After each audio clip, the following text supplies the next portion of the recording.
ওকে, so সবাইকে very very good morning. আজকে আমরা আমাদের সিএইচএসএল এর সেকেন্ড যে হ্যান্ডআউট, সেই হ্যান্ডআউট নিয়ে ডিসকাশন শুরু করব। সো সবাই আশা করব রেডি। সো নাও আমরা ডিসকাশনে চলে যাই ডাইরেক্টলি।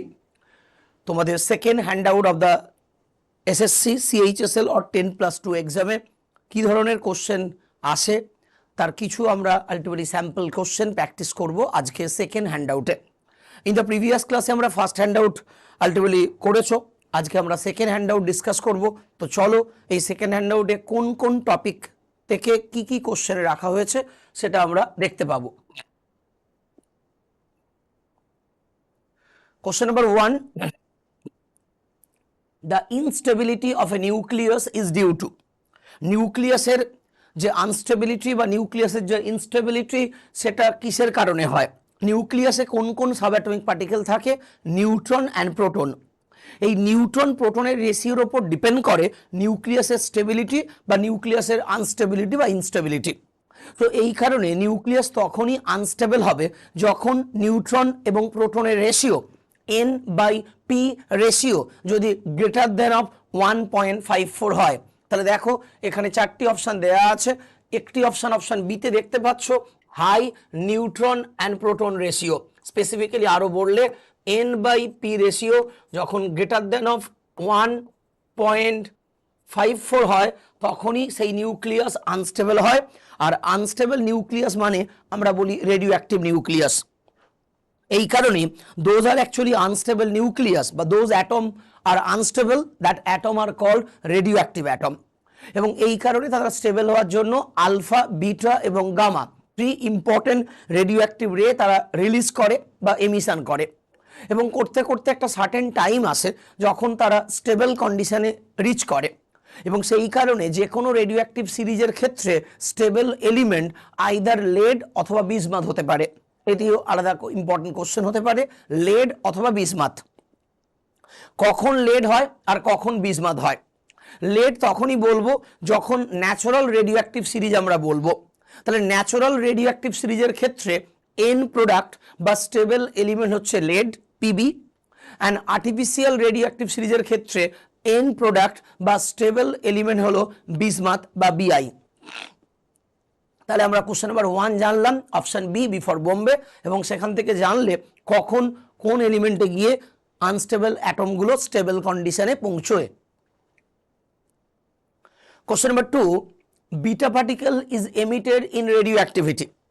রেডিও অ্যাক্টিভিটিতে যে আলফা বিটা এমিশন হয়, এই বিটা পার্টিকেল যে এমিট করে ইন রেডিও অ্যাক্টিভিটি সেটা কোথা থেকে রিলিজ হয় বা কিভাবে প্রডিউস হয়?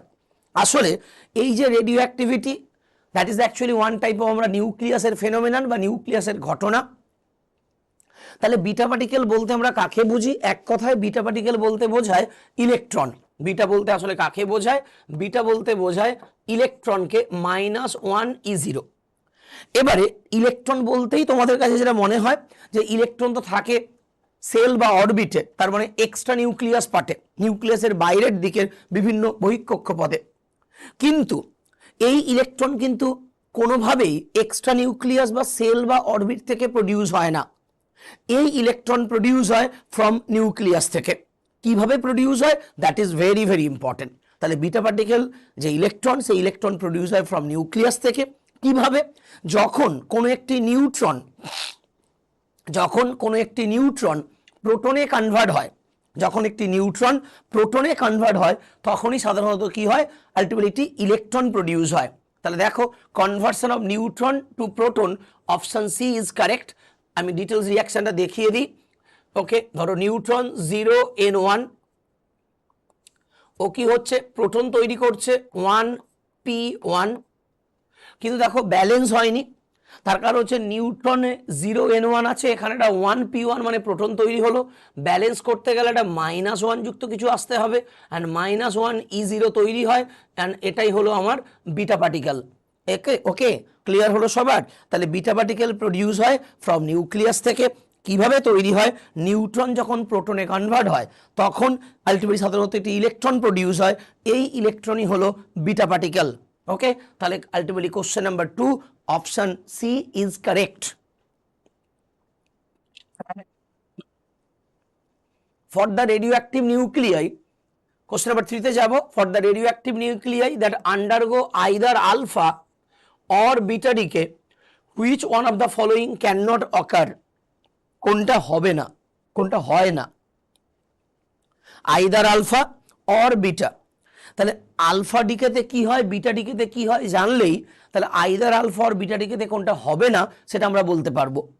তাহলে আলফা ডিকের ক্ষেত্রে কি হয়, অ্যাটমিক নাম্বার আলফা বলতে 2He4 বোঝায়, তাহলে অ্যাটমিক নাম্বার 2 ডিক্রিজ করবে, মাস নাম্বার 4 ইউনিট ডিক্রিজ করবে। বিটা বলতে ইলেকট্রনকে বোঝায়, তাহলে এমিশন মানে মাইনাস, মাইনাস মাসে প্লাস হয়ে যাবে, তাহলে অ্যাটমিক নাম্বার 1 বাড়বে, মাস নাম্বারে কোনো চেঞ্জ হবে না। এবার তাহলে ভাবো একটা আলফা থেকে বা একটা আলফা এমিশন হলে কি হবে, অ্যাটমিক নাম্বার ডিক্রিজ করছে 2 ইউনিট এবং মাস নাম্বার ডিক্রিজ করছে 4 ইউনিট। জানো এই সম্পর্ককে কি বলা হয়, যদি একটি অ্যাটম যা ছিল তার থেকে যদি অ্যাটমিক নাম্বার 2 কমে এবং মাস নাম্বার 4 ইউনিট ডিক্রিজ করে যায় তাহলে সম্পর্ক বা রিলেশন কি হবে, ওকে, সম্পর্ক বা রিলেশন হবে আইসো ডায়াফার। ওকে, আইসো ডায়াফার। তাহলে আলফা এমিশনে আইসো ডায়াফার প্রডিউস হয়, আলফা এমিশন হলে আইসো ডায়াফার প্রডিউস হয়। বিটা এমিশন হলে যেহেতু অ্যাটমিক নাম্বার 1 বাড়ছে, মাস নাম্বারের কোনো চেঞ্জ হচ্ছে না, তাহলে মাস নাম্বার সেম থাকছে, তার মানে আইসো বার প্রডিউস হয়। তাহলে বিটা এমিশন থেকে কি হয়, আইসো বার প্রডিউস হয়। আলফা এমিশন থেকে কি হয়, আইসো ডায়াফার প্রডিউস হয়। তাহলে দেখো isobar of the original nucleus form অবশ্যই এটা হয়, কখন হয়, বিটা এমিশনে হয়। আচ্ছা, nuclei with higher atomic number than that of the original nucleus is produced, yes সেটাও হয়ে থাকে, কখন অ্যাটমিক নাম্বার বাড়ছে, তার মানে বিটার ক্ষেত্রে হয়। Isodiaphere of the original nucleus is form, yes আলফার ক্ষেত্রে হয়। তাহলে দেখো either alpha or beta decay থেকে কি হবে না, আইসোটোপ হবে না। আইসোটোপ কখন হয়, একটি alpha and 2 beta, 1 alpha 2 beta যদি এমিশন হয় তাহলে আইদার আলফা অর বিটা বলেছে, কম্বাইন বলেনি, আইদার বলেছে। যদি আলফা অ্যান্ড বিটা বোধ বলতো, 1 আলফা অ্যান্ড 2 বিটা স্পেসিফিক করে বললে তখন কিন্তু আইসোটোপ তৈরি হতো। কি করে ভাববে সহজে, আলফার ক্ষেত্রে অ্যাটমিক নাম্বার কি হচ্ছে 2 ইউনিট ডিক্রিজ করছে, বিটার ক্ষেত্রে অ্যাটমিক নাম্বার 1 ইউনিট ইনক্রিজ করছে, তাহলে একটি আলফাতে অ্যাটমিক নাম্বার 2 কমলো অ্যান্ড দুটো বিটাতে অ্যাটমিক নাম্বার 2 বাড়লো। ওকে, তাহলে 2 কমলো 2 বাড়লো, সো অটোমেটিক্যালি আমরা কি বলতে পারি, অ্যাটমিক নাম্বার সেম থাকলো, প্রোটন নাম্বার সেম থাকলো, তার মানে ইজিলি তৈরি হয় যা তা হলো আইসোটোপ। ওকে, তাহলে আলফা আইদার আলফা আর বিটা ডেকেতে যেটা হবে না বা যেটা হয় না, যে অকারেন্সটি ঘটে না, সেটি হলো আইসোটোপ তৈরি কখনো হবে না, option B, B for Bombay. Okay, সবার ক্লিয়ার হলো, সবার কাছে ক্লিয়ার, এনি কোয়ারি? ওকে, তাহলে সবার কাছে আমি ধরে নিচ্ছি সবার ক্লিয়ার হয়েছে। চলো কোশ্চেন নাম্বার আলটিমেটলি 4 এ চলে যাব।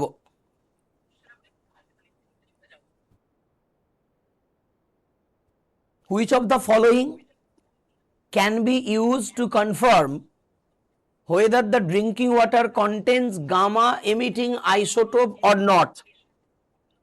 অর্থাৎ গামা এমিটিং আইসোটোপ আছে কি নেই সেটা আমরা আলটিমেটলি কিসের দ্বারা ডিটেক্ট করে থাকি, কোন ইনস্ট্রুমেন্ট দ্বারা? অবশ্যই gamma emitting ultimately isotope present or not that can be confirm by scintillation counter. আমরা নর্মালি দেখবে রেডিও অ্যাক্টিভিটিকে পরিমাপ করা হয় বলে থাকি দুটো ইম্পর্টেন্ট ইনস্ট্রুমেন্ট দ্বারা, একটিকে বলা হয় জিএম কাউন্টার, গাইগার মুলার কাউন্টার, আরেকটিকে আমরা বলে থাকি স্কিনটিলেশন কাউন্টার। এই স্কিনটিলেশন কাউন্টার এখানে অপশানে দেয়াই আছে দেখো, তাহলে স্কিনটিলেশন কাউন্টার দ্বারা আমরা কনফার্ম হব বা বুঝতে পারবো যে gamma emitting isotope is present or not. Okay, তাহলে option C, question number 4, option C. এবারে চলে আসি question number 5। An isotope of thorium-231 can be converted into thorium-227 by the emission of, দেখো একটা জিনিস ক্লিয়ার, আইসোটোপ তৈরি হচ্ছে thorium 231 থেকে থোরিয়াম 227, সেম এলিমেন্ট আছে, এলিমেন্টটা সেম, অ্যাটম সেম, শুধু মাস নাম্বার চেঞ্জ হয়েছে, তার মানে আইসোটোপ তৈরি হচ্ছে। একটু আগেই তো বুঝিয়ে এলাম কখন আইসোটোপ তৈরি হয়, 1 আলফা পার্টিকেল থেকে, 1 বিটা পার্টিকেল থেকে, 2 আলফা অ্যান্ড 1 বিটা থেকে, 2 বিটা অ্যান্ড 1 আলফা থেকে।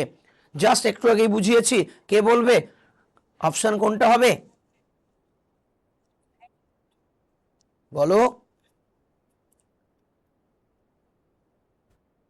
একটু আগে কি করিয়ে এলাম, 1 আলফা অ্যান্ড 2 বিটা থেকে কি হয়, আইসোটোপ তৈরি হয়। দেখো এখনো দেখতে পাচ্ছ 1 alpha and 2 beta. So option D is correct, 2 beta and 1 alpha particle. এখান থেকে আলটিমেটলি বলতে পারো আইসোটোপ প্রডিউস হয়।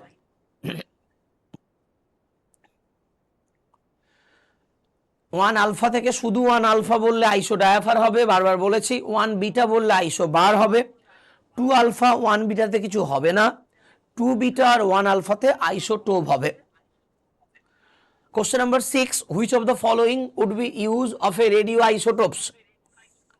রেডিও আইসোটোপগুলোর ব্যবহারিক প্রয়োগ থেকে একটি কোশ্চেন দেওয়া হয়েছে।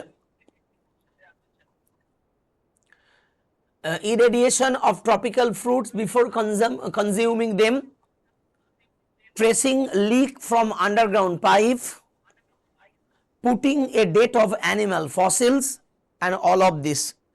সবগুলোই রেডিও অ্যাক্টিভ আইসোটোপদের অ্যাপ্লিকেশন বলতে পারো।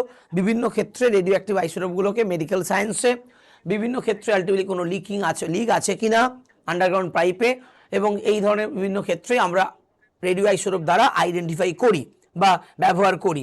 সো এই কারণে question number 6 option D is correct, all of this is correct. Question number 7, the particle antineutrino also emitted by a radioactive nucleus in the time of alpha decay, gamma emission, beta decay, all of this.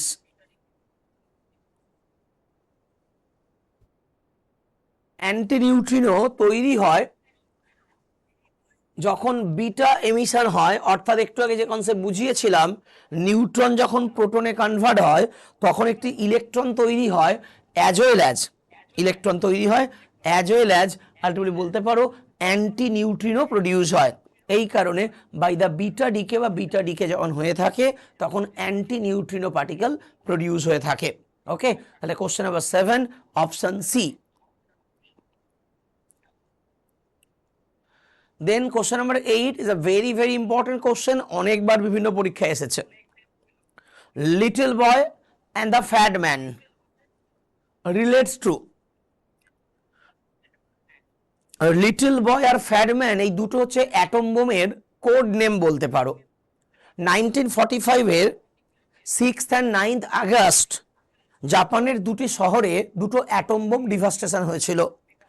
একটির নাম ছিল little boy আর একটির নাম ছিল fat man. হিরোশিমার সাথে related হচ্ছে little boy, নাগাসাকির সাথে related হচ্ছে ফ্যাট ম্যান। মনে রাখার সহজ উপায়, লিটল বয় মানে ক্ষমতা কম, মানে বাচ্চা ছেলে। ফ্যাট ম্যান মানে মোটা সোটা মানুষ, তার মানে ক্ষমতা বেশি। এটা বোঝানোর জন্য কোড নেম, তো এই জন্য এইভাবে নামগুলো দেওয়া হচ্ছিল। তাহলে লিটল বয় মানে ক্ষমতা কম, ফ্যাট ম্যান মানে ক্ষমতা বেশি। তাহলে যার ক্ষমতা কম তা হলো ইউরেনিয়াম, আর যার ক্ষমতা বেশি তা হলো প্লুটোনিয়াম। সো কমনলি দুটো ফুয়েল আমরা ইউজ করি। ওকে, একটা ইউরেনিয়াম আর প্লুটোনিয়াম। সো ইউরেনিয়াম বোম বা ইউরেনিয়াম লিটল বয়ের সাথে অ্যাসোসিয়েট, আর ফ্যাট ম্যান প্লুটোনিয়ামের সাথে associate. Because most efficient fuel বা modern fuel in the radio activity বা নিউক্লিয়ার কেমিস্ট্রি, তাকে আমরা বলি প্লুটোনিয়াম 239, প্লুটোনিয়াম 239 এই আইসোটোপটি। আর common fuel in nuclear fission, in nuclear reactor, তা হলো ইউরেনিয়াম 235। সেই কারণে লিটল বয় তৈরি হয় ইউরেনিয়াম 235 থেকে, আর ফ্যাটম্যান তৈরি হয় ফ্রম প্লুটোনিয়াম 239 থেকে। চলো আমরা এগিয়ে যাই।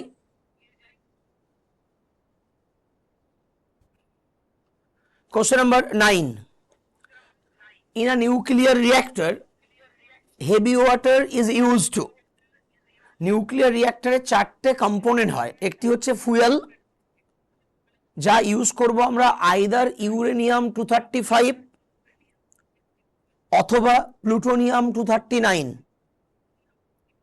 Modern fuel, artificial fuel, most efficient fuel যদি বলে তাহলে প্লুটোনিয়াম 239 হবে। ওকে, এছাড়া সেকেন্ড কম্পোনেন্ট হচ্ছে মডারেটর। মডারেটরের কাজ হচ্ছে নিউট্রনের স্পিডকে স্লো ডাউন করা। নিউট্রনের স্পিডকে স্লো ডাউন করতে যা ব্যবহার করা হয় তা হলো মডারেটর। এই নিউট্রন স্পিডকে স্লো ডাউন কি দিয়ে করব, কোন কোন chemical substance, either heavy water D2O, deuterium oxide অথবা গ্রাফাইট। তাহলে দেখো heavy water is use to, তারপরে হেভি ওয়াটার এখানে কোন পারপাস ইউজ করা হয়, reduce the speed of neutron, একটা অপশন পেয়েছো। থার্ড কম্পোনেন্ট হচ্ছে কন্ট্রোল রড। কন্ট্রোল রডের কাজ কি, নিউট্রনটাকে অ্যাবজর্ব করা যাতে রিয়াকশনটা সাস্টেনেবল চেন রিয়াকশনে কনভার্ট হয়। কারণটা কি, একটা নিউট্রন দিয়ে যখন আমরা কলিশন করি প্রোডাক্ট আমার তিনটে নিউট্রন তৈরি হয়। এই তিনটে নিউট্রন যদি আবার ফার্দার কলিশন করে তাহলে মাল্টিপল অফ 3 = 9টি নিউট্রন তৈরি হয়। এইভাবে চলতে থাকে। তো এই কারণেই নিউট্রনকে যে অ্যাবজর্ব করবে যে বা যারা, তাদেরকে আমরা বলি কন্ট্রোল রড। এর জন্য নিকেল অথবা ক্যাডমিয়াম অথবা বোরন ইউজ করা হয়। Nickel, cadmium or boron use করা হয় অ্যাজ আ কন্ট্রোল রড। তাহলে এদের মধ্যে কোনোভাবে নিউট্রন অ্যাবজর্বিং কনসেপ্ট নেই হেভি ওয়াটারের কনসেপ্ট দিয়ে ভাবলে। ফোর্থ কম্পোনেন্ট হচ্ছে কুলেন্ট। কুলেন্টের কাজ হচ্ছে হিটকে এক্সচেঞ্জ করা, হিটকে ট্রান্সফার করা from one to another form, অর্থাৎ এক কথায় হিট এক্সচেঞ্জার। ওকে, হিটকে এক্সচেঞ্জ করতে ব্যবহার করা হয়। তাহলে দেখো আরেকটা অপশন পেয়ে গেছো, এবং এই হিট এক্সচেঞ্জার হিসেবে বা কুলেন্ট হিসেবে ইউজ করা হয় আইদার হেভি ওয়াটার অথবা লিকুইড বা মল্টেন সোডিয়াম বা liquid helium. This type of component can be use as a coolant. তাহলে হেভি ওয়াটারের দুটো ফাংশন জানলে, একটা হচ্ছে নিউট্রনের স্পিড স্লো ডাউন করা, that is activity moderator concept, আর ট্রান্সফার দ্য হিট কনসেপ্ট মানে আমরা এক কথায় বলি কুলেন্ট। তাহলে এই দুটো অপশানই হবে B and D. So B and D কোথায় আছে দেখো, অপশান বিতে আছে বি অ্যান্ড ডি। ওকে, এবং যদি বোধ অপশন না থাকতো তাহলে কোনটা অ্যান্সার করতাম, এটা একটা ভালো কোশ্চেন হতে পারতো। যদি বোধ না থাকে তাহলে কোনটা হেভি ওয়াটারের প্রাইমারি ফাংশন। হেভি ওয়াটারের প্রাইমারি ফাংশন হলো always moderator, and secondary function হচ্ছে ওর কুলেন্ট, অর্থাৎ আগে মডারেটর হিসেবে কাজ করবে তারপরে কুলেন্ট হিসেবে কাজ করবে। Question number 10, 75% of a radioactive sample disintegrate in 6 hours. Find out its half-life period. দেখো 75% মানে কত, 3/4। 75% আমার রেডিও অ্যাক্টিভ স্যাম্পল ডিকে হয়ে গেছে, মানে 3/4 ডিকে হয়েছে। তাহলে 3/4 যদি ডিকে হয় আমার রিমেনিং কত পড়ে আছে, 1 মাইনাস অফ 3/4। 75% মানে তো 3/4, মানে 25% পড়ে আছে। তাহলে 25% মানে 1/4। তাহলে আমি সেটাকে ইজিলি বলতে পারি রিমেনিং পড়ে আছে 1/4। এই 1/4 রিমেনিং পড়ে আছে, তার মানে সেই রেডিও অ্যাক্টিভ সাবস্টেন্স বা এলিমেন্টটি কতগুলো হাফ লাইফ কমপ্লিট করে এসেছে। তাহলে 1/4 পড়ে আছে মানে মনে মনে ভাবো, তাহলে 1 থেকে 1/2 একটি হাফ লাইফ, 1/2 থেকে 1/4 সেকেন্ড হাফ লাইফ। তাহলে কটা হাফ লাইফ হলো, দুটো। এই দুটো হাফ লাইফ হতে কত সময় লেগেছে, যে সময়কালে 3/4 ডিকে হয়েছে, যে সময়কালে 3/4 ডিকে হলো সেই সময়কালেই সাধারণত কি হয়েছে, দুটো হাফ লাইফ কমপ্লিট করেছে। তাহলে দুটো হাফ লাইফ কমপ্লিট করতে কত সময় লেগেছে, 6 আওয়ার্স। একটিতে কত লাগবে, 3 আওয়ার। সো অ্যান্সার হলো 3 hours, option B, B for Bombay. So very simple problem, just একটু ভাবনাটা ঠিক দরকার। 75% ডিকে হয়ে গেছে, তার মানে 25% পড়ে আছে, তার মানে 1/4 পড়ে আছে। 1/4 পড়ে আছে মানে দুটো হাফ লাইফ করে এসেছে। এই দুটো হাফ লাইফ করতে সেই সময়কাল লেগেছে যে সময়কালে 75% ডিকে হয়েছে, মানে 6 আওয়ার্স। তাহলে একটির জন্য কত লাগবে, 3 hours. Question number 11, An electric kettle used for boiling hard water has a white scale deposited on its heating element. This consists of, দেখবে এটা প্র্যাকটিক্যাল অবজারভেশন অনেকে দেখতে পেতে পারো, ইলেকট্রিক কেটেলের, বাড়িতে আমরা অনেকেই ইলেকট্রিক কেটেল আছে এবং ইউজ করে থাকো অনেকেই, ইলেকট্রিক কেটেলের মধ্যে যদি জল বয়েলিং করা হয়, হিটিং এলিমেন্টে আস্তে আস্তে দেখবে একটা লেয়ার পড়ে যায়। এবং এটা শুধুমাত্র ইলেকট্রিক কেটেলের ক্ষেত্রেই যে বুঝতে পারবে তা নয়, যে কোনো ইমার্সান যে হিটার বা ইমার্সান যে রডগুলো হয় সেখানেও দেখতে পাবো, বা সিম্পল কোনো পাত্রের মধ্যে জলটাকে ফোটানোর পর দেখবে কন্টেনারের সাইডে হোয়াইট কালারের একটা সেডিমেন্ট বা লেয়ার পড়ছে। জলটাকে অন্য পাত্রে রেখে দিয়ে পাত্রটা কিছুক্ষণ রেখে দাও, দেন পাত্রের বডি থেকে আলটিমেটলি যদি হাত দাও তাহলে দেখবে সেখানে এইভাবে আলটিমেটলি বলতে পারো হোয়াইট কালারের হাতের মধ্যে স্পট উঠে আসবে। তার মানে সেডিমেন্ট, হোয়াইট সেডিমেন্ট যে তৈরি হচ্ছে, এটা কিসের জন্য? জলের হার্ডনেস আছে, এটা তার প্রমাণ। এবং হার্ডনেস যে আছে সেটা হচ্ছে সলিউবল মেটেরিয়াল, ফলে তুমি আমি কেউ কিছু দেখতে পাবো না, কিন্তু যখনই ওয়াটারটাকে বয়েল করব সলিউবলটা কি হয়? ইনসলিউবল হয়ে যায়। সলিউবল কি হয়? ইনসলিউবল হয়। আর এই কারণেই ইনসলিউবল হয় বলেই সহজে আমরা কি করি? বুঝতে পারি। তাহলে জলের হার্ডনেসের জন্য রেসপন্সিবল হলো বাইকার্বনেট কম্পাউন্ড। এই বাইকার্বনেট কম্পাউন্ডের জন্য যে ধরনের হার্ডনেস দেখা যায় তাকে বলে টেম্পোরারি হার্ডনেস, আর সালফেট অ্যান্ড ক্লোরাইডের জন্য যে হার্ডনেস দেখা যায় তাকে বলে পার্মানেন্ট হার্ডনেস। ওকে, যে মেনলি মেটালগুলো হার্ডনেসের জন্য রেসপন্সিবল তা মেনলি ক্যালসিয়াম, ম্যাগনেসিয়াম এবং আয়রন। নাও তাহলে এবারে বুঝতে পারছো, যখন তোমার হোয়াইট স্কেল ডিপোজিট হচ্ছে, বাইকার্বনেটটা কি হবে? কার্বনেট মানে ইনসলিউবল কম্পাউন্ড তৈরি করছে। এই কারণে যে লেয়ারটা পড়ছে সেটা কার্বনেটের লেয়ার, অপশন সি, সেটা কার্বনেটের layer, option C. Question number 12, which non-metal is kept under water? কোন non-metal is kept under water? জলের ভেতরে বা জলের মধ্যে কোন নন মেটালকে রাখা হয়? যে নন মেটালটি highly reactive, presence of oxygen বা এয়ারে এলেই সেই নন মেটাল রিঅ্যাক্ট করে অক্সাইড ফর্ম করে, সে হলো ফসফরাস। এই কারণেই ফসফরাসকে জলে রাখা হয়। আবার sodium, potassium, this are the highly reactive alkali metal. এই মেটালগুলোকে সাধারণত এই কারণে কেরোসিন অয়েলে রাখা হয়। ওকে, সে দুটো কমন কোশ্চেন হয়ে থাকে যে অ্যালকালি মেটাল বা সোডিয়াম, পটাশিয়াম এদের কোথায় রাখা হয়? এদের রাখা হয় বলবো কেরোসিন অয়েলে। হোয়ারএজ আলটিমেটলি এই ফসফরাসকে কোথায় রাখা হয়? জলের মধ্যে। আর সোডিয়াম, পটাশিয়াম বা অ্যালকালি মেটাল কোথায় রাখা হয়? কেরোসিন অয়েলে। কেন রাখা হয়? দুটো ক্ষেত্রে একই রিজন, তারা হাইলি রিঅ্যাক্টিভ বলে প্রেজেন্স অফ অক্সিজেন বা এয়ারে রিঅ্যাক্ট করতে পারে, যাতে রিঅ্যাকশন না করতে পারে সেই কারণে। তাহলে question number 12, option B. On cooling water from 10 degree centigrade to 0 degree centigrade, the density of the water, 10 থেকে আমি 0তে আসছি, তাহলে 10 থেকে 0তে যখন আসবো 10 থেকে 4 ডিগ্রি অবধি আলটিমেটলি ডেন্সিটি কি হবে? ইনক্রিজ করবে। 10 থেকে আলটিমেটলি 4 ডিগ্রি অবধি আলটিমেটলি বলতে পারো ডেন্সিটি ইনক্রিজ করবে। অ্যান্ড আফটার দ্যাট 4 ডিগ্রি থেকে 0 ডিগ্রি অবধি আলটিমেটলি কি হবে? ডেন্সিটি ডিক্রিজ করে যাবে। So ultimately option D, D for Delhi. Option D, D for Delhi.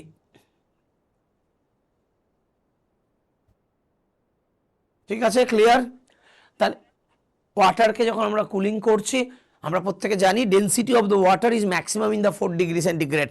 So যেহেতু কুলিং করা হচ্ছে, তাহলে ওপর থেকে যখন নিচের দিকে আসছে 10 থেকে 4 অবধি, তখন ডেন্সিটি বাড়ছে। এরপর 4 থেকে আরও নিচে হলে ডেন্সিটি কী হবে? কমবে। So option D, D for Delhi. Question number 14, hardness is commonly measured in terms of, জলের হার্ডনেসকে সাধারণত কোন কেমিক্যালের দ্বারা মেজারমেন্ট করা হয়? কাকে স্ট্যান্ডার্ডাইজ প্যারামিটার হিসেবে কনসিডার করা হয়?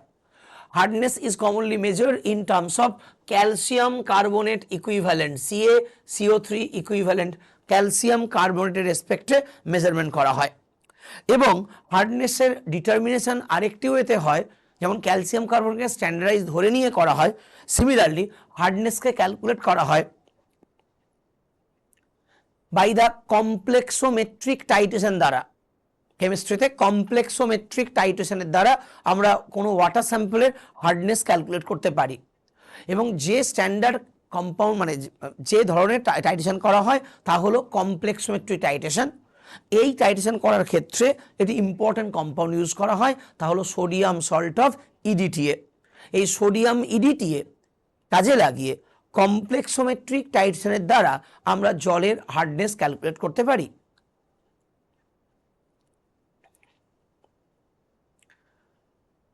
দেন চলে যাব কোশ্চেন নাম্বার 15।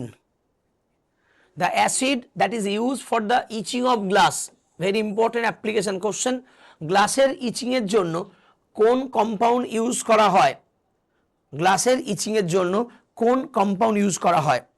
গ্লাসের পেন্টিং বা ডিজাইন নিশ্চয়ই সবাই অনেকে দেখেছো, বিভিন্ন রকমভাবে গ্লাসের পেন্টিং বা ডিজাইন যে করা হয় সেটা নিশ্চয়ই নর্মালি উডের ওপর যেভাবে ইচিং করা হয় সেটা পসিবল নয়।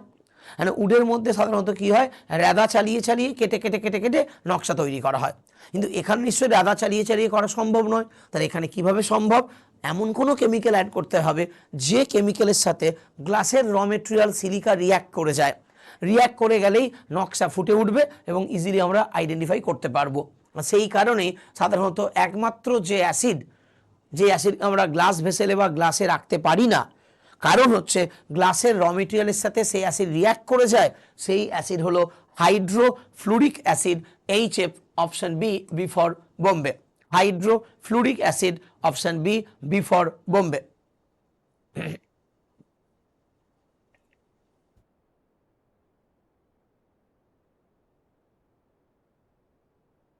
আচ্ছা, দেন চলে যাব আলটিমেটলি পরের কোশ্চেনে, question number 16, which one of the following statement is not correct.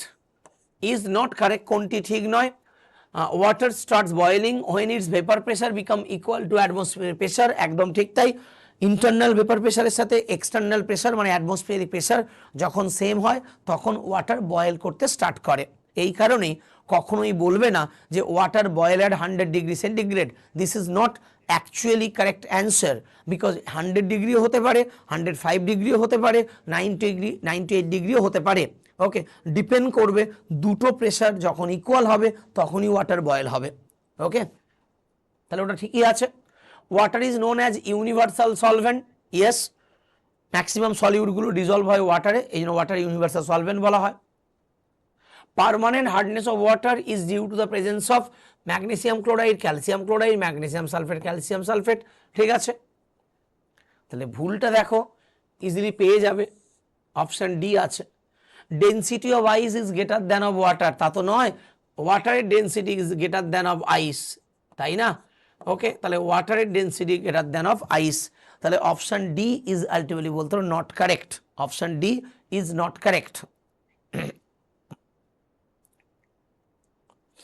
Question number 17, the most suitable vessel for storing the concentrate H2SO4, sulphuric অ্যাসিডকে স্টোর করার জন্য সবচেয়ে মোস্ট সুটেবল ভেসেল কোনটি?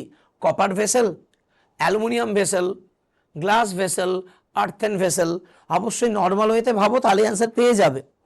আমরা নর্মালি কেমিস্ট্রি ল্যাব যে কোনো অ্যাসিড যখন রাখা থাকে কিসে রাখা থাকে, HF একমাত্র যাকে আমরা গ্লাস বোল বা গ্লাস ভেসেলে রাখতে পারি না। HF বাদ দিয়ে যত সবাইকে আমরা কি কোথায় রাখতে পারি?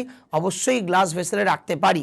তাহলে সেই কারণেই খুব সহজ কথা যদি ভাবি তাহলে সুটেবল কন্টেনার কোনটি হবে? Glass vessel, option C, glass vessel, option C. Question number 18, a woman desired to clean the surface of her gold ornament by a chemical approach. For this she requires to use, তাহলে যদি ultimately clean the surface of gold ornament করতে হয় তাহলে chemical অ্যাপ্রোচে তাহলে সে কি ব্যবহার করবে? সে ব্যবহার করবে অবশ্যই অ্যাকোয়া রিজিয়া। এই 3 part of HCl and 1 part of HNO3, this is called aqua regia. Okay, এবং that must be the concentrate, কিন্তু অবশ্যই খেয়াল রেখো concentrate hydrochloric acid and concentrate nitric acid, এই মিক্সারকে আমরা বলি অ্যাকোয়া রিজিয়া। এই অ্যাকোয়া রিজিয়াতে বা অ্যাকোয়া রিজিয়াতে সাধারণত গোল্ড অর্নামেন্ট দুটো আলটিমেটলি গোল্ড অর্নামেন্ট যদি ক্লিন করতে চাই সারফেসটা তাও করতে পারবো। আবার অ্যাকোয়া রিজিয়ার মধ্যে গোল্ড অর্নামেন্ট যদি ডিপ করে লং টাইম রেখে দাও তাহলে গোল্ড বা প্লাটিনাম এরা অ্যাকোয়া রিজিয়াতে ডিজলভ হয়ে যাবে, ফার্দার রিকভার করে উঠতে পারবো না। ওকে, তাহলে অ্যাকোয়া রিজিয়া কাকে বলে জানলে, aqua regia 3 part of concentrate HCl and 1 part of concentrate HNO3 এবং এই aqua regiaতে বিভিন্ন নোবেল মেটাল বা গোল্ড বা প্লাটিনাম ডিজলভ হয়ে যায় formation of chloro Arik acid বা ক্লোরো প্লাটিনিক অ্যাসিড তৈরি হওয়ার মধ্য দিয়ে। Which acid is used? Question number 19. Which acid is used to produce tear gas? Tear gas আমরা কাকে বলি? টিয়ার গ্যাস হচ্ছে ক্লোরোপিগ্রিনকে বলা হয় CCl3NO2, that is a tear gas. কিভাবে তৈরি হয়? ক্লোরোফর্মের সাথে কনসেন্ট্রেট নাইট্রিক অ্যাসিড রিঅ্যাক্ট করলে তৈরি হয়ে যায়, আলটিমেটলি বলতে পারো খুব সহজ কথায় তৈরি হয় টিয়ার গ্যাস। তাহলে কোন অ্যাসিড ইউজ করছি আমরা? Concentrate nitric acid. So option A. Okay, then চলে আসবো question number 20। Skin becomes yellow, skin becomes yellow in concentrate HNO3, skin becomes yellow in concentrate HNO3 because সাধারণত নাইট্রিক অ্যাসিড স্কিনে পড়লে আমাদের স্কিনের টেক্সচার চেঞ্জ হয়ে যাবে এবং হয়ে গিয়ে ইওলিস হয়ে যায়। ওকে, এবং নাইট্রিক অ্যাসিড স্কিনে পড়লে যে ইয়েলো হয় তার কারণ কি? বিকজ নাইট্রিক অ্যাসিড স্কিনে পড়লে আমাদের স্কিনে যে পিগমেন্ট আছে তার সাথে রিঅ্যাক্ট করবে, রিঅ্যাক্ট করে প্রডিউস করে সাধারণত জ্যান্থোপ্রোটিন, রিঅ্যাক্ট করে প্রডিউস করে জ্যান্থোপ্রোটিন, আর এই কারণেই বলতে পারো কালারে চেঞ্জ হয় বা ইওলিস হয়ে যায়। তাহলে আলটিমেটলি কি হলো? জ্যান্থোপ্রোটিন তৈরি হয় সেই কারণে। ওকে, তাহলে কোশ্চেন নাম্বার 20 অপশন এ জানলে কারেক্ট। চলে আসি question number 21। Stone cancer occurs due to global warming, ozone deflation, acid rain and photochemical smog. এদের মধ্য থেকে কোনটির কারণে স্টোন ক্যান্সার দেখা যায়? স্টোন ক্যান্সার মানে মার্বেলের ওপরে স্পট পড়ে যাওয়া, মনুমেন্ট, তাজমহল, এগুলোকে প্রোটেক্ট করার জন্য সাধারণত আলটিমেটলি স্টোন ক্যান্সার এদের মধ্যে হতে পারে। এবং স্টোন ক্যান্সার মেনলি একটি এয়ার পলিউশনের ইনসিডেন্ট থেকে হয়। এক্সেসিভ অফ এয়ার পলিউশন বা air pollutant of SO2 and NO2 যদি প্রচুর পরিমাণ রিলিজ করে অ্যাটমসফিয়ারে, যখন বৃষ্টি হয় তখন বৃষ্টির জলের সাথে SO2 এবং NO2 রিঅ্যাক্ট করে তৈরি করে বলতে পারো তা হলো অ্যাসিড বৃষ্টি। Sulphuric acid and nitric acid তৈরি হয়। এই সালফিউরিক অ্যাসিডের কারণেই তৈরি হয় স্টোন ক্যান্সার। তাহলে স্টোন ক্যান্সার যে দেখা যায় তার রিজন কি? ঘটনাটি হলো অ্যাসিড বৃষ্টি, এবং যে অ্যাসিডের জন্য হয় সেটি হলো H2SO4, এর জন্য স্টোন ক্যান্সার হয়। কিন্তু অবশ্যই এটার জন্য আরেকটি অ্যাসিড যদি থাকে সেটির জন্য স্টোন ক্যান্সারের জন্য রেসপন্সিবল নয়, তা হলো নাইট্রিক অ্যাসিড। ওকে, এই দুটো মেনলি বলতে পারি আমরা স্টোন ক্যান্সারের জন্য রেসপন্সিবল, মানে ঘটনাটি অ্যাসিড বৃষ্টি, যে অ্যাসিড রেসপন্সিবল সে হলো sulphuric acid. Ozone hole refers to, ozone hole বলতে কি বোঝায়? ওজোন হোল মানে ozone deflation, thinning of ozone layer, ozone লেয়ারটা থিন হয়ে যায়, পাতলা হয়ে যায়। ওকে, স্ট্র্যাটোস্ফিয়ারের লোয়ার পার্ট যেটিকে আমরা ওজোনোস্ফিয়ার বলি, সেখানে আসলে অক্সিজেন থেকে যেমন ওজোন তৈরি হয়, আবার আলটিমেটলি অক্সিজেন থেকে O2 থেকে যেমন O3 তৈরি হয় বাই দ্য ইন্টারাকশন অফ ইউভির দ্বারা, আবার ওজোন ভেঙে গিয়ে O2 তৈরি করে। এই দুটো রিয়াকশন একই সাথে চলে কিন্তু তাহলে থিকনেস কমছে কেন? তাহলে থিনিং অফ ওজোন আমব্রেলা হচ্ছে কিভাবে? ওজোন ডিফ্লেশন হচ্ছে কি করে? ওজোন হোল হচ্ছে কিভাবে বা কেন? আসলে যদি আমার ব্রেকিং প্রসেসটা অর্থাৎ ওজোন যে রেটে ভাঙছে এটা যদি অনেক ফাস্টার রেটে হয়, আর অক্সিজেন থেকে ওজোন তৈরি হওয়াটা যদি স্লোয়ার রেটে হয়, তাহলেই ওভারঅল কি হবে? থিকনেস বা ডেন্সিটি কমবে। এবং তার জন্য যে রেসপন্সিবল সে হলো আলটিমেটলি বলতে পারো CFC, HCFC, এই যে পলিউটেন্টগুলো আছে CFC, HCFC, যাদেরকে আমরা এক কথায় ফ্রেয়ন বলি। এখান থেকে তৈরি হয় ক্লোরিন র্যাডিক্যাল, এখান থেকে তৈরি হয় ক্লোরিন র্যাডিক্যাল, ক্লোরোফ্লুরোকার্বন বা হাইড্রোক্লোরোফ্লুরোকার্বন, এদের থেকে তৈরি হয় ক্লোরিন র্যাডিক্যাল। এই ক্লোরিন র্যাডিক্যাল সাধারণত ওজোন থিকনেস, ওজোন লেয়ারের থিকনেস বা ডেন্সিটি কমিয়ে দেয়। তার কারণে তার reduction in the thickness of ozone layer in the stratosphere. Option B is the correct. Detailing concept জানলে ভেরি ইম্পর্টেন্টলি। তাহলে ওজোন ডিপ্রেশনের জন্য রেসপন্সিবল পলিউটেন্ট মেনলি কি? সিএফসি বা এইচসিএফসি বা ফ্রেয়ন। এছাড়া আরও একটি পলিউটেন্ট যদি পরীক্ষায় থাকতো বলতে পারতাম, তা হলো অক্সাইড অফ নাইট্রোজেন, NO2 বা NOx। ওকে, এই দুটো mainly pollutant responsible, but most importantly responsible হচ্ছে যা, তা কিন্তু সিএফসি, এইচসিএফসি বা ফ্রেয়ন।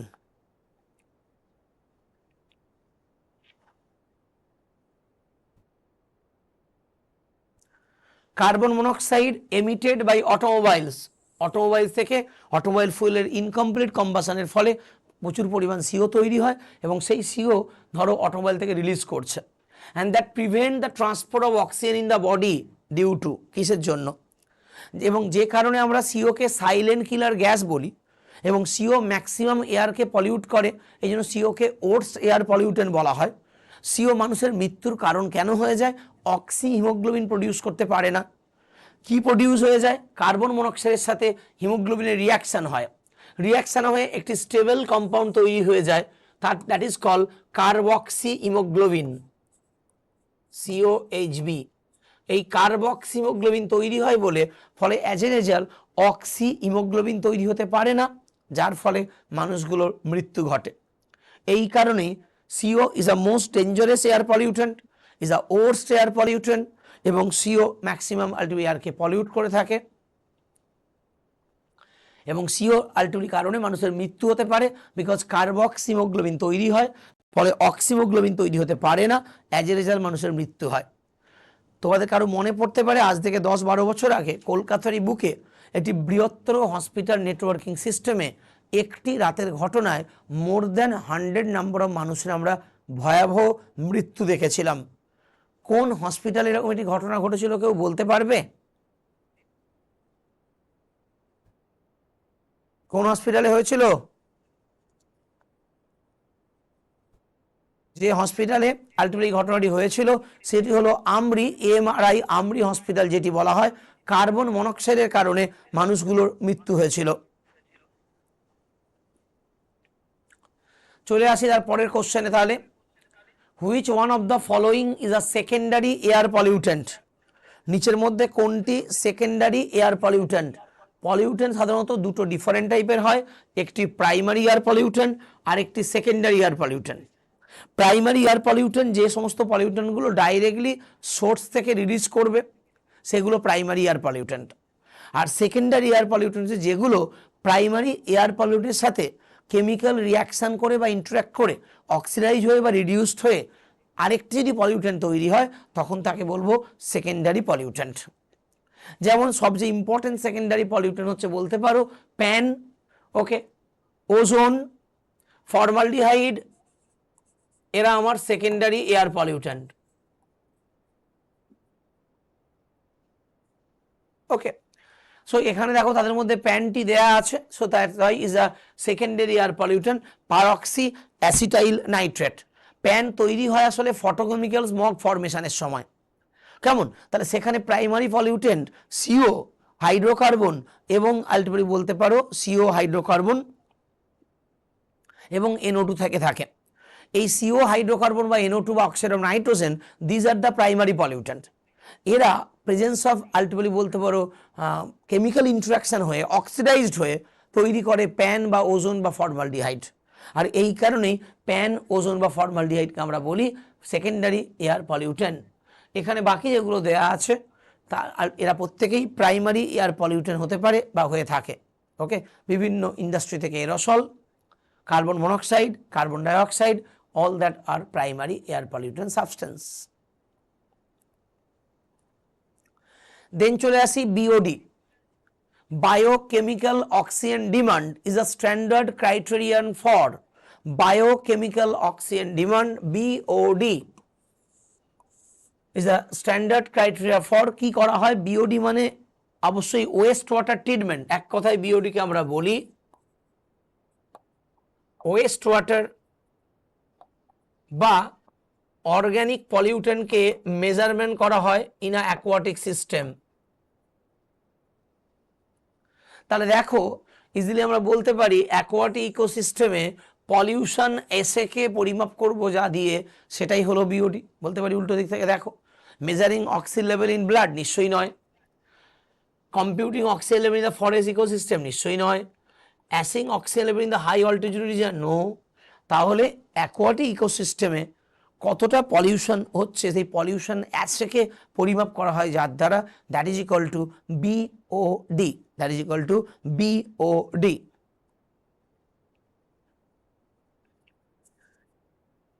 কেউ বলতে পারবে বিওডির ভ্যালু যে কোনো ক্লিন অ্যান্ড ক্লিয়ার ওয়াটারের ক্ষেত্রে কত হওয়া উচিত, বা কোন ওয়াটার স্যাম্পলে বিওডি সবচেয়ে বেশি হতে পারে? তাহলে বিওডি ভ্যালু যে কোনো ক্লিন অ্যান্ড ক্লিয়ার ওয়াটারের বিওডি ভ্যালু হবে less than 4 to 5 ppm, less than 4 to 5 ppm। And BOD value maximum দেখা যায় যে অ্যাকোয়াটিক সিস্টেম বা কনসেপ্টে, তা হলো সোয়েজ ওয়াটারে, তা হলো সোয়েজ ওয়াটারে। ওকে, সবচেয়ে বিওডি ভ্যালু হাইয়েস্ট হয় সোয়েজ ওয়াটারে, এবং BOD value clean and clear ওয়াটারের ক্ষেত্রে বিওডি ভ্যালু হতে হবে আলটিমেটলি বলতে পারো লেস দ্যান 4 to 5 ppm। তবে বিওডির সাথে ডিওর কিন্তু একটা সম্পর্ক আছে। ডিও হচ্ছে ডিজলভ অক্সিজেন অ্যান্ড বিওডি হচ্ছে বায়োকেমিক্যাল অক্সিজেন ডিমান্ড। সো এই ডিজলভ অক্সিজেন প্রপার যদি না থাকে অ্যাকোয়াটিক সিস্টেমে, তাহলে অ্যাকোয়াটিক অ্যানিমেলগুলো সার্ভাইভ করে উঠতে পারবে না।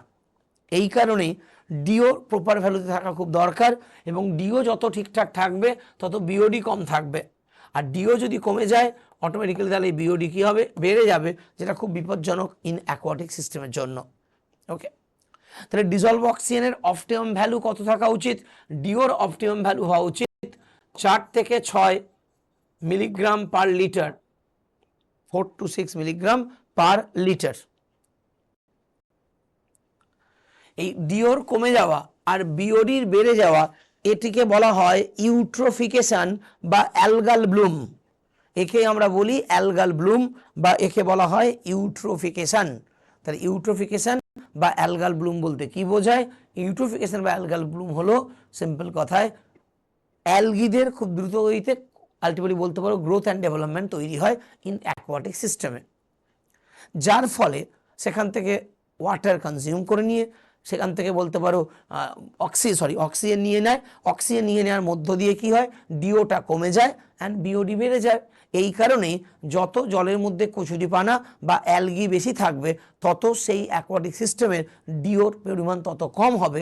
অ্যাজ এ রেজাল্ট ফিশগুলো সারভাইভ করতে পারবে না। দেন চলে যাব পরের question, is a very very important terminology in the recent scenario. The term carbon footprint means, এই কার্বন ফুটপ্রিন্ট নিয়ে অনেক লেখালেখি হয়েছে, অনেক প্রোগ্রাম হয়েছে বিভিন্ন ক্ষেত্রে বিভিন্ন চ্যানেলে। কার্বন ফুটপ্রিন্ট মানে কি? কার্বন ফুটপ্রিন্ট মানে ডে টু ডে অ্যাক্টিভিটিসে আমরা কতটা মেনলি CO2 গ্যাস, স্পেসিফিক্যালি করে বললে কার্বন ডাইঅক্সাইড গ্যাস বা অল আদার গ্রিনহাউস গ্যাসেস কতটা আমরা রিলিজ করছি, এমিট করছি by our day to day activities, that is called carbon footprint, that is called carbon footprint.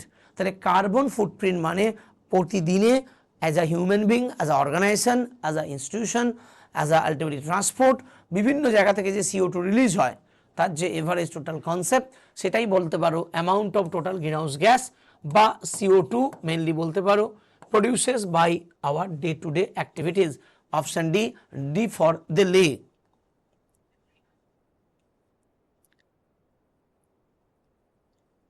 দেন চলে আসি question number 27। What is the primary cause of ocean acidification? ওশেনের মধ্যে acidification হয় বা ওশেন অ্যাসিডিক ক্যারেক্টার প্রডিউস করতে পারে, কখন বা কিভাবে হয়ে থাকে? আসলে ওশেন অ্যাসিডিফিকেশন মানে অ্যাটমসফিয়ারিক কার্বন ডাইঅক্সাইড যখন ওশেন ওয়াটারে আলটিমেটলি ডিজলভিং হয়, as a result surface of ocean ওয়াটারটা নর্মালি কি হয়, অ্যালকালির ক্যারেক্টার কিছুটা কমে যায়। ওশেন তো is the alkali nature, pH value অবশ্যই গ্রেটার দেন অফ 8.25 তার আশেপাশে হয়ে থাকে। তাহলে কি হচ্ছে, যখনই কার্বন ডাইঅক্সাইড ডিজলভ হচ্ছে অ্যাটমসফিয়ারিক CO2, তাহলে উপরিভাগের যে জল সেখানে কি হচ্ছে, সেখানে আলটিমেটলি কিছুটা হলেও আলটিমেটলি অ্যাসিডিফিকেশন কেন বলছি, তার অ্যালকালিনিটি ক্যারেক্টার যেটা কমে যাচ্ছে। ওকে, মানে অ্যাসিডিক হওয়াটাকে প্রিভেন্টাইজ করতে হবে। তাহলে ইজিলি আমরা বলতে পারি what is the primary cause of ocean acidification. তাহলে অপশন 4টে দেওয়া ছিল, দেখো atmospheric CO2 dissolving in the ocean water, this is correct হওয়া উচিত। increase in the acid rain, increase the erosion of the acid containing rocks, water draining system in the ocean. No. So option A is correct. তাহলে carbon dioxide যখন water dissolved হয় তখন উপরিভাগ বা surface water pH ভ্যালুটা 8.25 থেকে 8.1 চলে আসে। তাহলে পিএইচ কিছুটা কমলো, কিছুটা কমে গেল, তার মানে উপরিভাগের পিএইচটা কিছুটা হলেও আলটিমেটলি কমলো, মানে টুয়ার্ডস দ্য অ্যাসিডিকের দিকে যাওয়ার চেষ্টা করছে বা লেসার অ্যালকালাইন হচ্ছে। ফলে উপরিভাগের পিএইচ অ্যান্ড জলের নিচের ভাগের পিএইচ এই দুটোর মধ্যে আলটিমেটলি মিস ম্যাচ হয়ে যায় বা আলটিমেটলি পিএইচ ভ্যালু ঠিকমতো মেনটেন হয় না। অ্যাজ এ রেজাল্ট বিভিন্ন অ্যাকোয়াটিক যে আলটিমেটলি বলতে অর্গানিজম তাদের সার্ভাইভ করা কোয়াইট ডিফিকাল্ট হয় ইন দ্য ওশেনে তখন। সো এই হলো ওশেন অ্যাসিডিফিকেশনের ডিটেলিং কনসেপ্ট। কোশ্চেন নাম্বার 28-এ যাব। CO2 is called green house gas. আমাকে কেউ বলতে পারবে কার্বন ডাইঅক্সাইড ছাড়া আর কোন কোন কম্পাউন্ড আছে those are green house gas? Carbon dioxide ছাড়া আর কোন কোন কম্পাউন্ড আছে দোজ আর আলটিমেটলি বলতে পারো গ্রিন হাউস গ্যাস, CO2 বাদ দিয়ে? Anybody? Carbon dioxide is the most important green house gas, most responsible, most contributing green house gas এই অর্থে যদি ভাবি। কিন্তু CO2 বাদ দিলে আর কোন কোন গ্রিন হাউস গ্যাস থাকে? গ্রিন হাউস গ্যাস CO2 বাদ দিলে যেগুলো থাকে তা হলো কার্বন ডাইঅক্সাইড অবশ্যই, এছাড়া CFC বা freon, methane CH4, water vapour, oxide of nitrogen NOx and ozone O3। Total দেখো 6টি কম্পাউন্ড হবে, এখানে 6টি কম্পাউন্ডই আছে CO2, CFC, methane, water vapour, NOx এবং আলটিমেটলি ওজোন। তাহলে এবারে গ্রিনহাউস এফেক্ট বা গ্রিনহাউস গ্যাস ক্ষেত্রে কনসেপ্টটা কি? কনসেপ্টটা হচ্ছে সূর্য থেকে হিট আসছে, হিট মানে এনার্জি আসে শর্টার ওয়েভলেন্থে। এবারে ফার্দার সেই হিট বা এনার্জি আবার কি করার চেষ্টা করবে? ব্যাক করে যাওয়ার চেষ্টা করবে টুয়ার্ডস দ্য লঙ্গার ওয়েভলেন্থে, কিন্তু ব্যাক করে যেতে পারছে না। কেন পারছে না? গ্রিনহাউস গ্যাসগুলো অ্যাটমসফিয়ারের ওপরের লেভেলে একটা আমব্রেলার মতো লেয়ার তৈরি করে রেখেছে, ফলে হিট বা এনার্জি ওখানে গিয়ে বাধাপ্রাপ্ত হচ্ছে, ওকে ওভারকাম করে যেতে পারছে না। ফলে ম্যাক্সিমাম ক্ষেত্রে সেই হিট বা এনার্জি কি হলো? ভূপৃষ্ঠে চলে আসছে। অ্যাজ এ রেজাল্ট ভূপৃষ্ঠের average temperature day by day বাড়ছে এবং this is concept of global warming বা this is concept of greenhouse effect, যাই বলি না কেন। ওকে, তাহলে CO2 is called greenhouse gas because it is used in the greenhouse house to increase the plant growth? No. It is produced by the green chemistry? No. It absorbs sunlight and transparent to heat? No. Transparent to heat হলো তো তাহলে বেরিয়ে যেতে পারছে না তো, তাহলে it absorb heat and transparent to sunlight. Okay, option C. দেন চলে আসবো আলটিমেটলি পরের কোশ্চেনে যাই। Next question, another very important কি ডিজিজ দেখে কোশ্চেন দেওয়া হয়েছে। Minamata disease is due to pollution of. Minamata ডিজিজটি সর্বপ্রথম দেখা গিয়েছিল যে দেশে তা কিন্তু জাপানে, এবং সেখানকার মানুষগুলোর মিনামাটা দেখা হয়েছিল কেন? অবশ্যই একটা ফিশ খাওয়ার জন্য। ফিশের মধ্য দিয়ে যে এলিমেন্ট বা টক্সিক মেটালটি গিয়েছিল তা হলো মার্কারি বলতে পারো, কিন্তু সেটা কোন mercury? That must be the organic mercury. Okay, into the fishing water. এবং আরও স্পেসিফিকলি বললে অর্গ্যানিক মার্কারিটি হলো মিথাইল মার্কারি CH3HG। এই মিথাইল মার্কারি যদি কন্টামিনেট হয়ে বডিতে যায় তখনই সাধারণত এই সমস্যা বা এই ধরনের প্রবলেম হতে পারে, দ্যাট ইজ দ্য মিনামাটা ডিজিজ তৈরি হয়। তাহলে যে এলিমেন্ট থেকে বা যে কম্পোনেন্ট থেকে মিনামাটা হয় তাহলে আমরা কি বলবো? তাকে বলবো অর্গ্যানিক মার্কারি বা মিথাইল মার্কারি। কোন আলটিমেটলি কোন এলিমেন্ট মানে কিসের মধ্য দিয়ে কন্টামিনেট হয়েছিল? অবশ্যই ফিশের মধ্য দিয়ে। এই পুরো ব্যাপারটাই দেখো এখানে দেওয়া হয়েছে, industrial waste containing organic mercury into fishing water. Okay, তাহলে option C. Question number 30, profuse growth of aquatic vegetation that often changes the color of water body is known as, একটু আগেই বলেছি profuse growth of aquatic vegetation মানে algae. তার মানে algae যখন প্রচুর পরিমাণ তৈরি হচ্ছে এবং কাদের জন্য হয় সেটা বলে দিই। যে দুটো পলিউটেন্টের জন্য হয় তা হচ্ছে phosphate PO4 3- and nitrate NO3-। এই দুটো পলিউটেন্টের কারণেই সাধারণত হয়ে থাকে। তাহলে কি হয়, অ্যালগাল ব্লুম হয় বা ইউট্রোফিকেশন হয়, দুটোই বলতে পারি। তাহলে বোথ এ অ্যান্ড বি, ফার্মেন্টেশনটা হবে না, বাকি দুটোই অবশ্যই বলতে পারি অ্যালগাল ব্লুম বা ইউট্রোফিকেশন বলা হয়।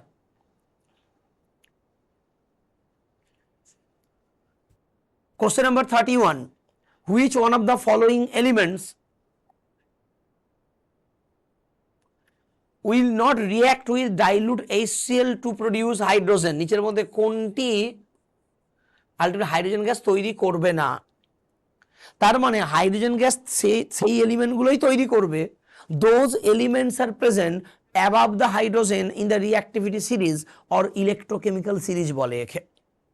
এই ইলেকট্রোকেমিক্যাল সিরিজে একেবারে বটম পার্টের যে চারটে এলিমেন্ট আছে, they never displace hydrogen from the acid, and that four element হলো copper, mercury, silver and gold.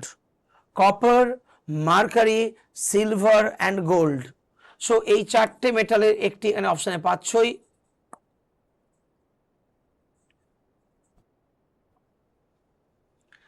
Mercury, copper, silver, gold, এই চারটে এলিমেন্ট কখনোই কোনো মেটালের সাথে যখন রিয়াক্ট করা হয় অ্যাসিডের, সেখান থেকে কখনোই এই চারটে পার্টিকুলার বলতে পারো মেটাল কখনোই সেটা করে উঠতে পারবে না, মানে হাইড্রোজেন গ্যাস তৈরি করতে পারবে না।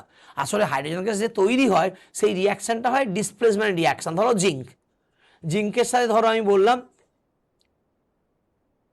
H2SO4 আলটিমেটলি অ্যাড করা হলো, রিয়াক্ট করা হলো, তাহলে কি হয়, জিঙ্ক সালফেট প্লাস হাইড্রোজেন হয়, ওকে, বা HCl দিলে জিঙ্ক ক্লোরাইড প্লাস হাইড্রোজেন হতো।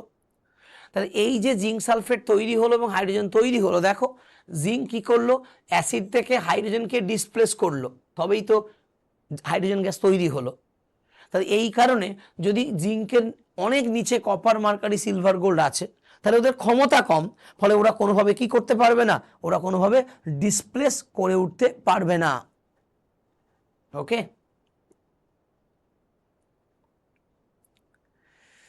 তাহলে অপশন এ হচ্ছে অ্যান্সার পেলে মার্কারি, তার সাথে কোন কোন এলিমেন্টগুলো হবে না সেটাও করে রাখলাম, বুঝিয়ে দিলাম। সাওয়ার টেস্ট অফ কোকাকোলা বা any cold drinks, most of the cold ড্রিঙ্কসে যে সাওয়ারিং টেস্ট আমরা পাই, এই সাওয়ারিং টেস্ট কোন কম্পাউন্ডের জন্য আমরা পেয়ে থাকি? ফসফরিক অ্যাসিড H3PO4, ফসফরিক অ্যাসিডকে ইউজ করা হয়, ব্যবহার করা হয় ফর দ্য সাওয়ার টেস্ট বা সাওয়ারিং টেস্ট অফ কোল্ড ড্রিঙ্কস বা কোকাকোলার ক্ষেত্রে। দেন চলে যাব question number 33। The catalyst use in the hydrogenation of oil. Hydrogenation of oil বলতে আমরা কাকে বুঝি? দ্যাট ইজ কল্ড বনস্পতি, মানে যেটা আমরা বাঙালিরা অনেকেই ডালদা নামে বলে থাকি। ওকে, এই ডালদা যেটা সেটাই অ্যাকচুয়ালি বনস্পতি, আমরা ডালদা কথাটা ভুল বলি। ওকে, তো অ্যাকচুয়াল কনসেপ্ট হচ্ছে বনস্পতি তৈরি হওয়া বা হাইড্রোজেনেশন অফ ভেজিটেবল অয়েল বলতে পারো। এই হাইড্রোজেনেশন অফ ভেজিটেবল অয়েল মানে আনস্যাচুরেট থেকে স্যাচুরেট করার জন্য যে ক্যাটালিস্ট ইউজ করব তা হলো আলটিমেটলি বলতে পারো nickel catalyst. Option B, B for Bombay.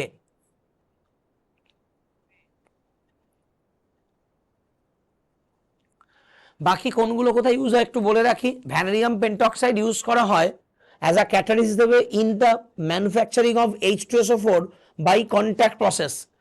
V2O5 কে ইউজ করা হয় কন্ট্যাক্ট প্রসেসে H2SO4 তৈরি করতে। আয়রন ইউজ করা হয় অ্যাজ আ ক্যাটালিস্ট হিসেবে হেবার প্রসেসে অ্যামোনিয়া প্রডিউস করতে। প্লাটিনাম ইউজ করা হয় অসওয়াল প্রসেসে নাইট্রিক অ্যাসিড তৈরি করতে ব্যবহার করা হয়, এবং নাইট্রিক অ্যাসিডের ক্ষেত্রে অসওয়াল প্রসেসে কি হয়, নাইট্রিক অ্যাসিড তৈরি হয়, সেক্ষেত্রে ক্যাটালিস্ট হিসেবে কি ইউজ করা হয়, প্লাটিনাম। তাহলে সবগুলো আমি ক্যাটালিস্ট শেয়ার করে রাখলাম, মোস্ট ইম্পর্টেন্ট চারটে অপশান ছিল। ভ্যানাডিয়াম পেন্টক্সাইড কন্ট্যাক্ট প্রসেসে H2SO4 প্রডিউস করার ক্ষেত্রে ইউজ করা হয়। নিকেল বনস্পতি বা ভেজিটেবল ঘি বা ডালদা তৈরি করতে ইউজ করা হয়। আয়রন আলটিমেটলি বলতে পারো ব্যবহার করা হয় হেবার প্রসেসে অ্যামোনিয়া তৈরি করতে। প্লাটিনাম ইউজ করা হয় অসওয়াল প্রসেসে নাইট্রিক অ্যাসিড তৈরি করতে। Then question number 34. One property of ammonia is, one property of ammonia is it is insoluble in water. No, ammonia water is soluble because ammonia water is soluble হয়ে তৈরি হয় অ্যামোনিয়ার hydroxide NH4OH। তাহলে ultimately soluble insoluble কথাটা ভুল আছে। It is an odourless gas. No, again no. অ্যামোনিয়ার একটা pungent smelling gas বলা হয়, ঝাঁঝালো গন্ধবিষ্ট গ্যাস হচ্ছে অ্যামোনিয়া, তাহলে এটাও আলটিমেটলি ঠিক নেই। It is a yellowish gas. Okay, no. Okay, so এ কারণে এই তিনটের কোনোটাই নয়, ইওলিস নয়, অ্যামোনিয়া কালারলেস।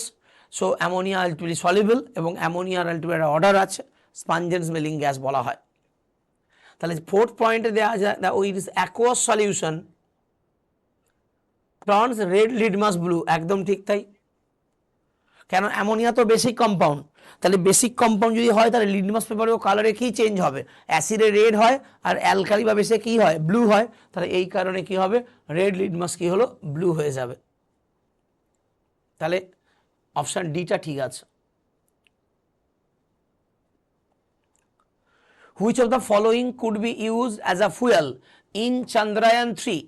মানে চন্দ্রযান 3তে বা যে কোনো স্পেস প্রোগ্রামে ইসরো বা নাসা থেকে যা যা লঞ্চিং হয় সেখানে সাধারণত ফুয়েল হিসেবে ব্যবহার করা হয় always liquid hydrogen and liquid oxygen.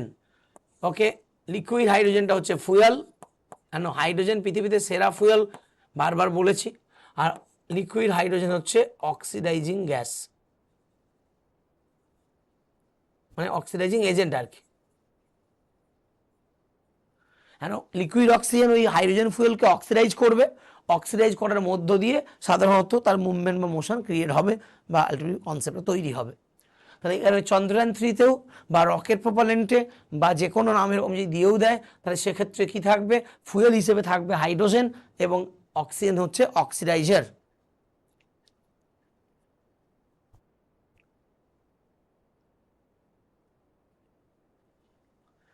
Question number 36. The gas used to inflate the tire of an aircraft. এয়ারক্রাফটে সাধারণত কোন গ্যাস ইউজ করা হয় টায়ারের ক্ষেত্রে?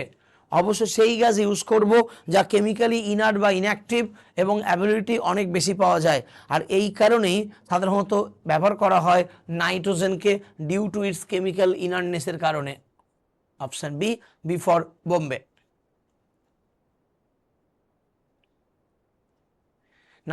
নাইট্রোজেন নর্মাল টেম্পারেচারে কারোর সাথে রিয়াক্ট করে না।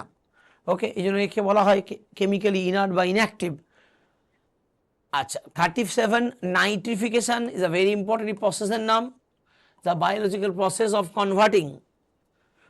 নাইট্রিফিকেশন মানে কি?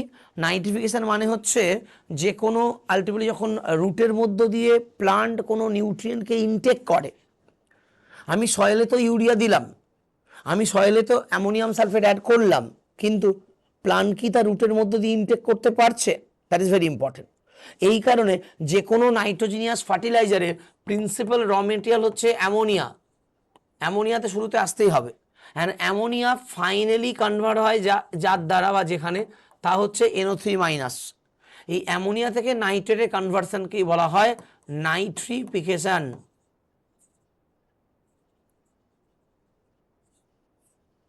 তাহলে অ্যামোনিয়া থেকে নাইট্রেট তৈরি বলা হয় nitrification. Option C, ammonia to nitrate. যতক্ষণ না নাইট্রেট ফর্ম তৈরি না হবে প্লান্ট রুটের মধ্য দিয়ে নিউট্রিয়েন্টকে ইনটেক করতে পারবে না বা অ্যাসিমিলেট করে উঠতে পারবে না।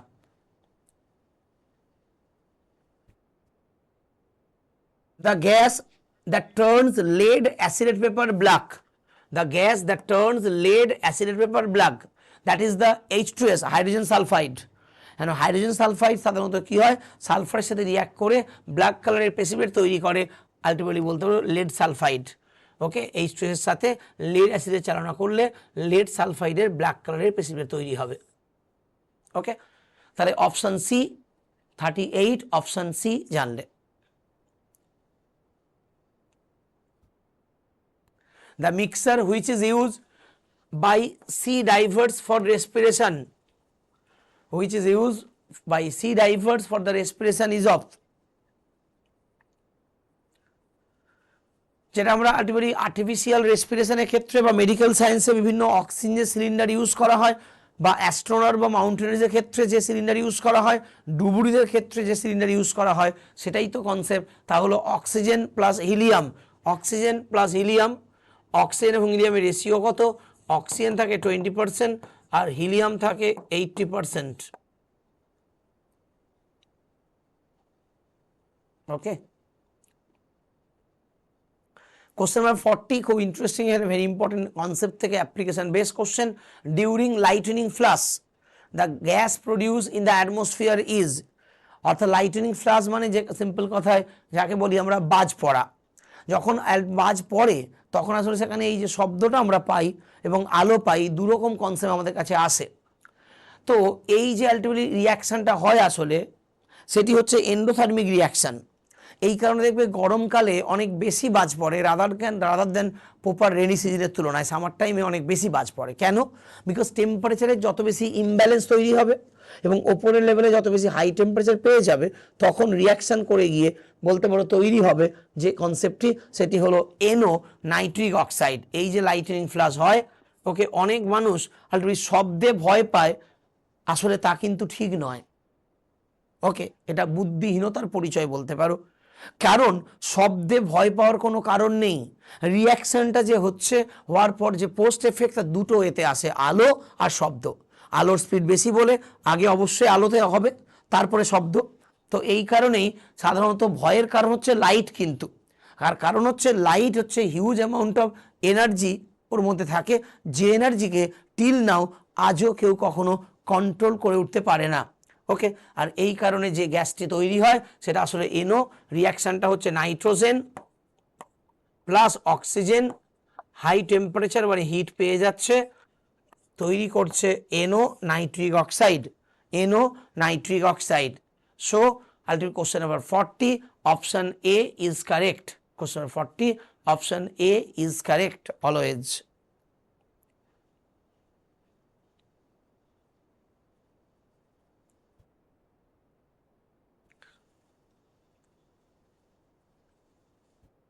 সো এই হচ্ছে আলটিমেটলি তোমাদের আজকের যে 40 কোশ্চেনের discussion of the CHSL second handout আমরা পড়লাম। সো এই হ্যান্ডআউটের বিভিন্ন রকমের কোশ্চেন তোমরা পেলে, বিভিন্ন টপিক বা chapter, pollution chemistry, water pollution, water hardness, nuclear chemistry বা রেডিও অ্যাক্টিভিটি, এবং কিছু কমন গ্যাসের ইম্পর্টেন্ট প্রপার্টি, ইউজেস বা অ্যাপ্লিকেশান যাই বলি না কেন সেগুলো আমরা জানলাম। ওকে, কারো কোনো কোয়ারি বা কোশ্চেন কিছু আছে? এনিবডি, কারো কোনো কোয়ারি বা কোশ্চেন কিছু আছে?